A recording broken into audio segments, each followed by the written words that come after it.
Anime का rule simple होता है, मेन कैरेक्टर सबसे ज्यादा स्पॉटलाइट में होता है, लेकिन कभी कभी एक साइड कैरेक्टर इतना ज्यादा पॉपुलर हो जाता है कि फैंस असली हीरो को ही भूल जाते हैं। आज हम बात करेंगे उन एनिमे के बारे में जहां साइड कैरेक्टर्स ने अपनी पर्सनैलिटी, स्टोरी और पावर की वजह से मेन कैरेक्टर को ओवरशैडो कर दिया। और बिलीव मी, ये लिस्ट देखने के बाद आपको भी लगेगा कि असली लेजेंड्स हमेशा साइड लाइन पे ही छुपे होते हैं। नंबर 7, सबसे पहले आते हैं नारुतो पर। नारुतो उजुमाकी एक चुलबुला हीरो है, लेकिन अगर आप फैंस से पूछो कि उनका फेवरेट कैरेक्टर कौन है तो जवाब अक्सर नारुतो नहीं होता। सबसे पहले बात करते हैं इटाची उचिहा की, एक ऐसा कैरेक्टर जिसका ट्रैजिक पास्ट और काल्म पर्सनालिटी ने उसे एक मिथ बना दिया। इटाची की एक लाइन, एक फाइट सीन और उसकी सैक्रिफाइस ने उसे एक लेजेंड बना दिया। कब्रें खोदी गई तो इतिहास बाहर आ जाएगा, और अगर मेरा इतिहास खुल गया तो सिर्फ कब्रें ही बाहर आएंगे।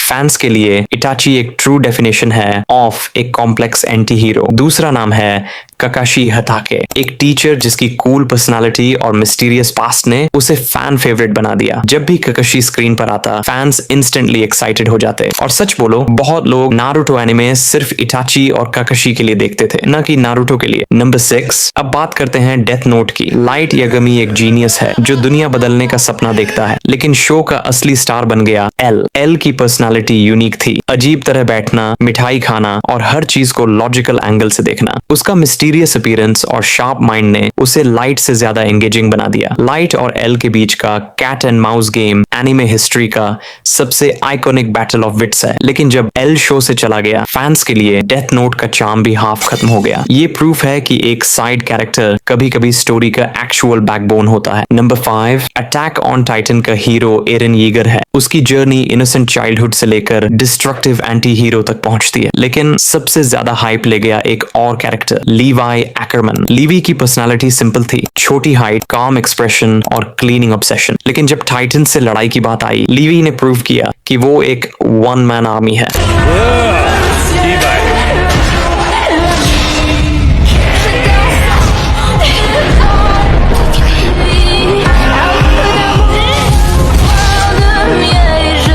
उसके fight scenes specially beast Titan के अगेंस्ट एनिमे हिस्ट्री में लेजेंडरी बन चुके हैं। एरन के ट्विस्ट्स और स्टोरी इंपॉर्टेंट है, लेकिन फैंस के लिए लीवी अल्टीमेट बैडास था। वर्ल्ड वाइड सर्वेज में लीवाई हमेशा टॉप स्पॉट पर आता है, even above the main Leeds. Number 4, dragon ball का मेन हीरो हमेशा गोकू रहा, लेकिन एक और सयान आया जिसने गोकू को भी चैलेंज कर दिया, वेजिटा की जर्नी विलन से एंटी हीरो और फिर एक लविंग फादर तक फैंस के लिए इंस्पायरिंग रही। उसका प्राइड, उसका राइवल एटीट्यूड और गोकू के साथ कंपटीशन एनिमे हिस्ट्री का बेस्ट डायनामिक क्रिएट करता है। लोग गोकू को स्ट्रॉन्ग कहते हैं, लेकिन वेजिटा के डायलॉग्स और स्ट्रगल उसे और रिलेटेबल बनाते हैं।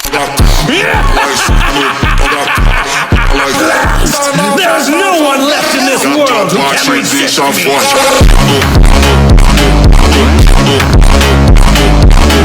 और सच बोलो, जब वेजिटा ट्रांसफॉर्मेशन करता है तो हाइप गोकू से ज्यादा होती है। नंबर 4, वन पंच मैन एक पैरोडी है जहां साइटमा हर फाइट को एक ही पंच में खत्म कर देता है, लेकिन प्रॉब्लम यह है कि जब हीरो इनविंसिबल हो तो उसका स्ट्रगल दिखाना मुश्किल हो जाता है। इसलिए साइड कैरेक्टर्स जैसे जीनोस और गरू ज्यादा शाइन करते हैं। जीनोस का साइबॉर्ग स्ट्रगल और मेंटर स्टूडेंट रिलेशन फैंस को डीपली कनेक्ट करता है, और गरू का villain to anti hero arc उसे पूरी सीरीज का सबसे इंटरेस्टिंग कैरेक्टर बनाता है। साइटमा फनी है, लेकिन जीनोस और गरू की सीरियस डेवलपमेंट फैंस के लिए ज्यादा इंपैक्टफुल लगती है। नंबर 3, ब्लीच का हीरो इचिगो कुरोसाकी है, लेकिन साइड कैरेक्टर्स जैसे केनपची जराकी और ब्याकुया कुचिकी अक्सर उसे ओवरशैडो कर देते हैं। केनपची की ब्रूट स्ट्रेंथ और बैटल पैशन ने उसे एक वॉकिंग हाइप मशीन बना दिया। हर फाइट में फैंस चाहते थे कि केनपची अपनी लिमिट तोड़ दे। ब्याकुया की काल्म, नोबल ऑरा और सेनबोन्जाकुरा एबिलिटी ने उसे ब्लीच का फैन फेवरेट बना दिया। कई फैंस तो ये भी कहते हैं कि ब्लीच के मेमोरेबल मोमेंट्स हमेशा साइड कैप्टन्स की वजह से बने, न कि सिर्फ इचिगो की वजह से। नंबर 2, वन पीस का मेन हीरो है मंकी डी लूफी, एक ऐसा कैरेक्टर जो अपनी एडवेंचर, ड्रीम थीम और कैरिज्मा के साथ पूरी दुनिया के फैंस को इंस्पायर करता है। लेकिन क्या आपको पता है कि लूफी के साथ दो ऐसे साइड कैरेक्टर भी हैं जो कई बार उसे भी ओवरशेड कर देते हैं? सबसे पहले बात करते हैं रोरोनोआ जोरो की। जोरो सिर्फ एक सोर्ड्समैन नहीं बल्कि स्ट्रॉ हैट क्रू का बैकबोन है। उसकी लॉयल्टी इतनी स्ट्रांग है कि वो अपनी जान देकर भी लूफी को प्रोटेक्ट करेगा। याद है थ्रिलर बार्क आर्क, जब जोरो ने लूफी का सारा दर्द और सफरिंग अपने ऊपर ले लिया और बस एक ही लाइन बोली, नथिंग हैपेंड। वो सीन इतना पावरफुल था कि उसने साबित कर दिया अगर लूफी कैप्टन है तो जोरो उसका राइट हैंड और दिल है। और फैंस के लिए जोरो लिटरली एक सेकंड कैप्टन जैसा लगता है। अब आते हैं ट्रफाल्गर डी वाटरलॉपर। लॉ एक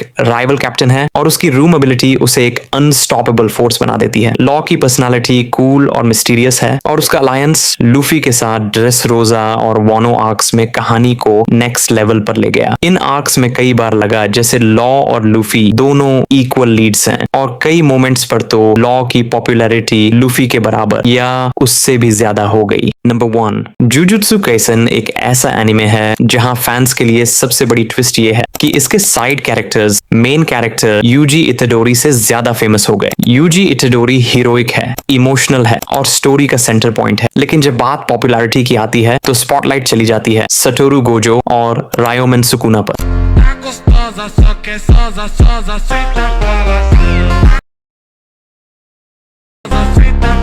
गोजो सिर्फ एक कैरेक्टर नहीं बल्कि एनिमे कम्युनिटी का कंप्लीट फिनोमेनॉन बन चुका है। उसकी पर्सनालिटी मिक्स है, एक तरफ टीचर जैसा केयरिंग नेचर, दूसरी तरफ चाइल्डिश जोक्स और एरोगेंस और तीसरी तरफ एक अनस्टॉपेबल मॉन्स्टर जिसमें लिमिटलेस कर्स टेक्निक और 6 आइज का टेरिफाइंग कॉम्बो है। गोजो सटोरू सबसे ओपी, सबसे स्टाइलिश और सबसे कूल टीचर जिसे फैंस ने तुरंत फेवरेट बना लिया। उसकी लिमिटलेस और हॉलो पर्पल टेक्निक्स ने उसे एक लेजेंड बना दिया। और सुकुना प्योर विलन होते हुए भी उसकी इंटिमिडेशन, डायलॉग्स और डार्क चार्म ने उसे फैंडम का किंग बना दिया। O DJ Fábio, esse moleque é forte, o moleque é o brabo da putaria.